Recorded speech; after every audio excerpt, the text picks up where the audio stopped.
Now let's implement the concept of a cascading. So just a recap of cascading. Cascading ये था actually कि जब आप parent table के एक रिकॉर्ड को डिलीट या अपडेट करते हैं तो कैस्केडिंग के अंदर जहां जहां वो पेरेंट रिकॉर्ड रेफर हुआ होता है एज अ फॉरेन की, यानी हर चाइल्ड टेबल में से उस पेरेंट रिकॉर्ड की एंट्री ऑटोमेटिक डिलीट हो जाती है अगर आपने कैस्केडिंग अनेबल की हुई है। तो इसका ऑपोजिट था रिस्ट्रिक्ट।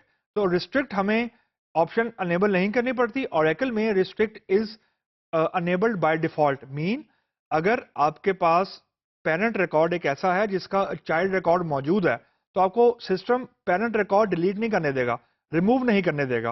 वो कहेगा पहले चाइल्ड रिकॉर्ड या रिकॉर्ड्स जाके डिलीट करें, only then you can change the parent record. That's point number 1।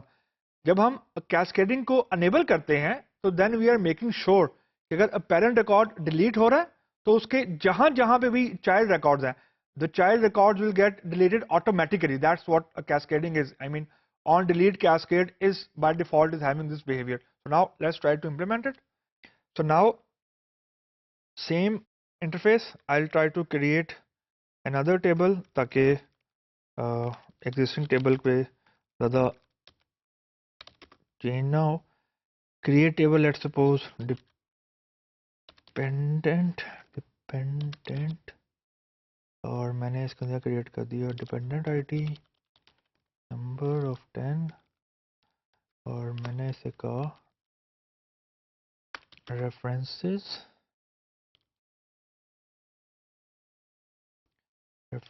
के अंदर मैंने इसे कहा कि ये करेगा बिल्डिंग के अंदर B name on delete cascade. so let's see how it turn up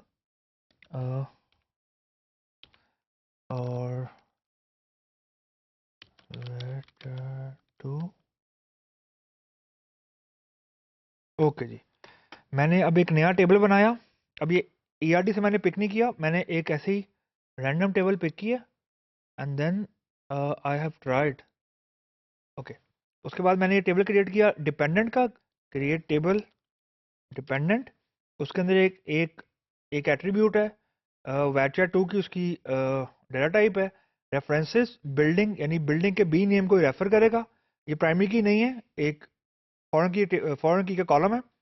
on delete cascade, तो let's see how this thing turn up. क्या कहता है मुझे,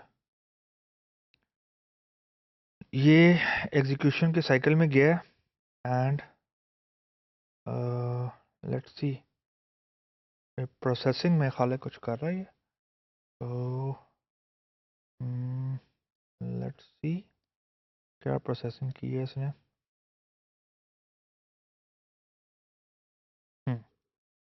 ओके अच्छा, ये क्योंकि हम लाइव इंटरनेट से कनेक्ट हैं तो वो उसने कहा जी नेम इज़ ऑलरेडी क्रिएटेड, तो पहले टेबल क्रिएट हो गया, लेकिन हम क्योंकि हमें दोबारा क्लिक कर दिया था तो let's try to do it.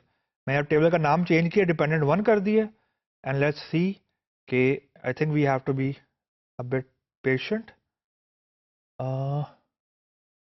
क्या कह रही है, references dependent, okay crop table dependent depend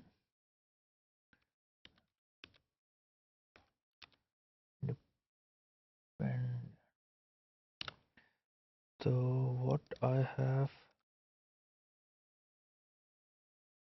see let's see and then मैंने अब एक नया टेबल क्रिएट किया। I hope it will create it this time. Okay, this time around उसने टेबल क्रिएट कर दी है। तो इस टेबल के अंदर एक फॉरेन की है रेफरेंसेस और on delete cascade. On delete cascade से मुराद यहाँ पे ये है कि जब भी बिल्डिंग टेबल के बी नेम में जो उसकी पेरेंट की को रेफर कर रही है, यानी बिल्डिंग टेबल की जो प्राइमरी की है, वहां से जब भी हमको रिकॉर्ड को डिलीट करेंगे तो इस टेबल में से ऑटोमेटिकली DID के अगेंस्ट जितने भी रिकॉर्ड पड़े होंगे ऑटोमेटिकली वो डिलीट हो जाएंगे। That's what cascading is.